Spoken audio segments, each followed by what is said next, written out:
Morning mga ka-idol. So, storytelling muna tayo ngayon about sa nangyari, no?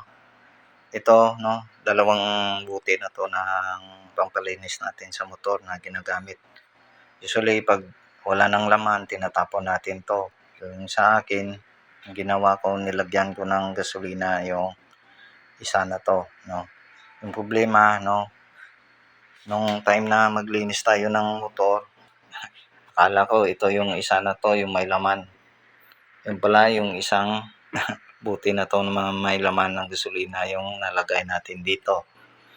So, buti na lang hindi naman natanggal yung pintura natin dito, no?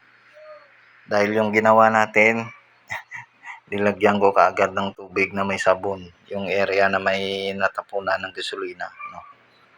Yun ang gagawin nyo pag nangyari yun, mga ka-idol.